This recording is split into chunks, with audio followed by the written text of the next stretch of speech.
सेहत का राज। नजमा के चाचा डॉक्टर के तालिब इल्म थे और पढ़ाई की वजह से उनको हॉस्टल में रहना पड़ता था। वो नजमा को बहुत प्यार करते थे। अगर घर से जब भी ख़त आया तो वो उदास हो जाते, इसलिए कि जब भी ख़त आया तो उसमें नजमा की बीमारी की खबर ज़रूर होती थी। कभी लिखा होता, नजमा के कान में बहुत दर्द है। कभी कभार आती, नजमा का गला पक रहा है। कभी पता चलता कि नजमा के दांत में कीड़ा लग गया है। अल्लाह मियाँ, मेरी नजमा को क्या हो गया है, कभी ठीक ही नहीं रहती। उसके चाचा सोचते। उन्हीं दिनों चाचा ईद की छुट्टियों में घर आए। आखिरी रोज़ा था। घर में अम्मी ने इफ्तारी के लिए कई मज़ेदार चीज़ें बनाई हुई थी, लेकिन नजमा बेचारी कुछ नहीं खा सकती थी। इसका गला ख़राब था, कान में दर्द था और तकलीफ़ों के सबब से उसे बुखार हो रहा था। ईद के दिन नजमा का बुखार तो उतर गया, लेकिन वो दिन भर सुस्त सुस्त सी रही। ईद के दिन भी चाचा यही सोचते रहे कि आखिर क्या वजह है जो नजमा को इतनी बहुत सी तकलीफ़ें सता रही थी। दूसरे दिन चाचा को नजमा की बीमारी का राज मालूम हो गया। वो यूं कि सुबह सुबह नजमा की आँख खुली तो वो बिस्तर से निकलकर सीधे नाश्ता करने आ बैठी। अम्मी जान चीखती रह गई, नजमा मुंह तो धो लो, दांत तो साफ कर लो। मगर नजमा किसकी सुनती थी। आराम से पेट बैठकर खाना नाश्ता किया और फिर यूं ही मुंह साफ किए बगैर उठकर खेल में लग गई। अम्मी जान कहने लगी, इस लड़की को तो बीमारी ने कुछ ऐसा कर दिया है कि किसी की बात ही नहीं मानती।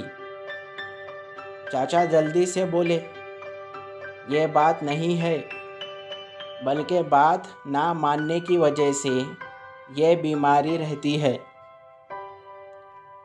नजमा ये सुनकर हंस पड़ी और बोली, चाचा, बात ना मानने का बीमारी से क्या ताल्लुक़? चाचा बोले, बहुत बड़ा ताल्लुक़ है। नजमा, तुम अपनी अम्मी के बार बार कहने के बावजूद दांत साफ नहीं करती। देखो, मेरे पास आओ, मैं तुमको बताऊं कि तुम्हारे गले, कान और दांत के दर्द की असल वजह क्या है।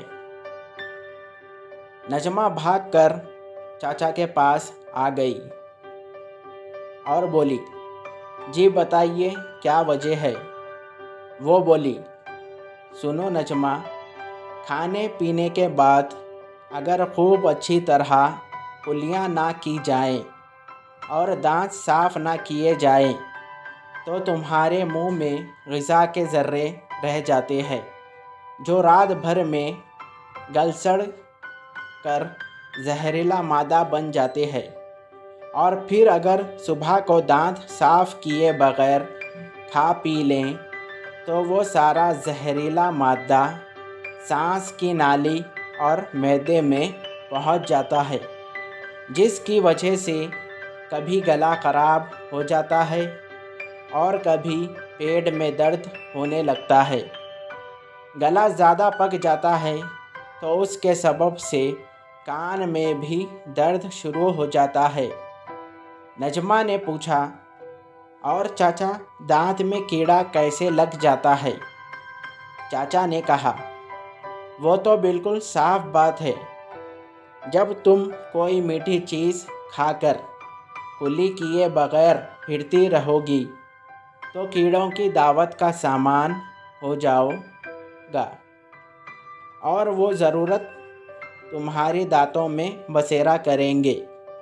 नजमा कुछ डर सी गई और बोली, ओफो, दांत साफ ना करने से इतनी बहुत सी तकलीफ़ें उठाना पड़ती है, मुझे तो मालूम ही ना था। मेरी तौबा है, अब मैं हर रोज़ उठकर दांत साफ किया करूँगी। छुट्टियाँ गुजर कर चाचा वापस चले गए तो कुछ महीने बाद उनको नजमा का ख़त मिला, जिसमें लिखा था, चाचा, मैं तो आपके डॉक्टर बनने से पहले ही ठीक हो गई, इसलिए कि आपकी नसीहत के मुताबिक खूब साफ सुथरी रहती हूँ। सुबह उठकर और रात को सोने से पहले दांत साफ करती हूँ। मैं आपको अपनी तस्वीर भेज रही हूँ। देखिए, अब मैं तंदुरुस्त रहती हूँ। चाचा तस्वीर में उसके मुस्कुराते हुए तंदुरुस्त चेहरे को देखकर खुद भी मुस्कुरा दिए। Thank you. हेलो व्यूअर्स, मैं हूँ आपका अपना दोस्त सलमान। उम्मीद करता हूँ आप सब खैरियत से होंगे। अगर आप मेरे चैनल पर नए हो तो मेरे चैनल को सब्सक्राइब करें और बेल आइकन को ऑल पे सेट करें, ताकि मेरी हर आने वाली स्टोरी का नोटिफिकेशन आपको मिलता रहे। अगर आपको ये स्टोरी अच्छी लगी तो इस स्टोरी को भी लाइक करें। तब तक के लिए मुझे दीजिए इजाज़त। Thank you for watching.